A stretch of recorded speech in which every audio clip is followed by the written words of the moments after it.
Olá pessoal, estamos aqui para mais um vídeo. No vídeo de hoje nós vamos falar sobre os pré-socráticos. Quem são os pré-socráticos?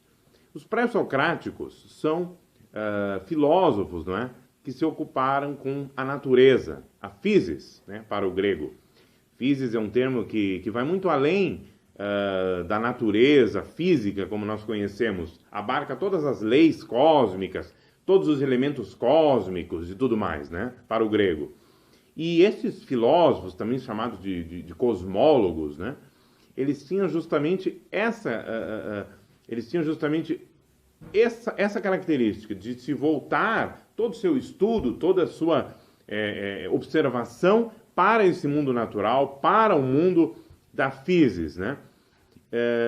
O primeiro pré-socrático, que é considerado também o primeiro filósofo, né, é Tales de Mileto, da cidade de Mileto, né? Por isso Tales de Mileto. A cidade de Mileto era uma cidade da Grécia Antiga, né, que não corresponde à Grécia atual, né? A Grécia Antiga ela abarca uma região muito mais extensa, né, tanto a leste como a norte, né? Muitas colônias gregas também que eram consideradas como fazendo parte da Grécia Antiga. Mileto corresponderia hoje à atual Turquia, né? Seria uma cidade da atual Turquia, pela localização dela. Então, Tales de Mileto, ele tinha essa preocupação, a mesma, né? Ele era um cosmólogo, um filósofo da natureza. Ele tinha essa preocupação de descobrir o elemento primordial, o elemento que está por trás de toda a natureza. E ele identificava, no caso específico desse filósofo, ele identificava com a água. Então a água, para Tales, era muito mais do que a fonte da vida, para nós hoje, a água e tal, né? A água era um elemento que tinha uma origem, que tinha uma profundidade ontológica na água para ele, né? Ela dava origem a todo ser, ela dava origem a todos os elementos materiais que a gente conhece, teriam origem na água. E aí a gente pode fazer uma alusão, né, analisar uma semelhança que tem com a narração do Gênesis, quando fala que o Espírito de Deus vagava por sobre as águas e tal, né? Quer dizer, a terra era sem forma e vazia, coberta por um grande mar, né? Quer dizer, não existia nada na terra ainda, mas a água já estava presente na terra, já existia um gigantesco mar, né, que cobria toda a terra, e o Espírito de Deus então vagava, pairava por sobre as águas, né? A água como um elemento que existia antes de qualquer outro elemento. Antes de existir qualquer outra coisa ali, a água já estava ali, né? E essa ideia que aparece em Tales, né, que tem também na própria mitologia grega, né, quando fala de Netuno, porque na cosmogonia grega dos deuses também já havia, né? Antes da criação humana já havia o Poseidon, né? Netuno para os romanos, né? Pelo sincretismo do panteão, que era o deus responsável que geria o mar, né? E portanto a água de novo presente ali na própria mitologia grega e depois no primeiro filósofo que se tem notícia, Tales de Mileto, né?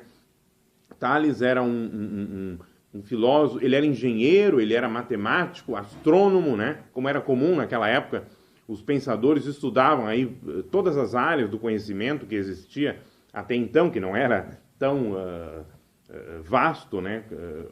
O cabedal não era tão vasto assim como nos dias atuais. Então, se Tales vivesse na era moderna, né? Se ele vivesse odiernamente, atualmente ele com certeza não conseguiria abarcar toda a gama, né, de diferentes áreas né, que existem no conhecimento atual. Mas na época podiam se dar ao luxo, né, de dizer que conheciam toda a ciência, né, etc.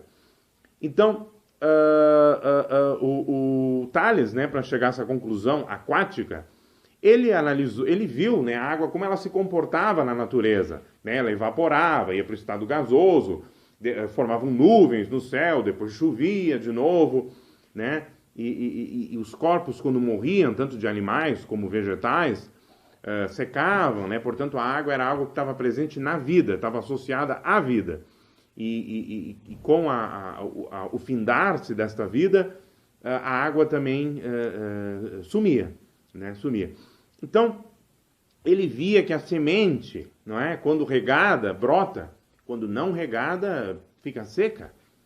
Então, ele tinha toda essa observação aí para chegar à conclusão, né? Vendo a água nos seus diferentes estados, passando de um estado para o outro, para chegar à conclusão de que a água era o elemento primordial do qual tudo veio, né? Do qual tudo se originou.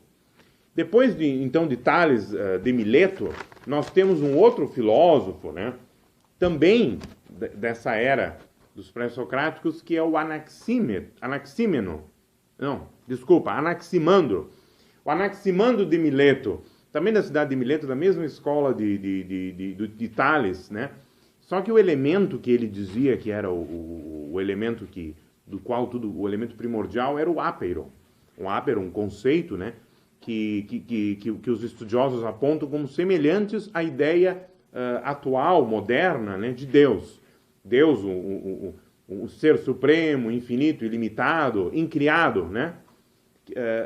Essas são as características, as mesmas características que o Anaximandro de Mileto atribui a esse elemento imaterial, o apeiron, numa época em que ninguém tinha esse conceito moderno de Deus, conceito cristão ou hebraico de Deus, né? No mundo grego, ele já falava de um elemento primordial, imaterial, ilimitado, incriado, do qual tudo provém, né? Nós podemos notar uma diferença interessante em relação ao Tales, porque o apeiron não é um elemento material, é um elemento imaterial, e pela limitação desse elemento imaterial, nós vamos aí então ver surgir toda a gama de elementos da natureza material, né?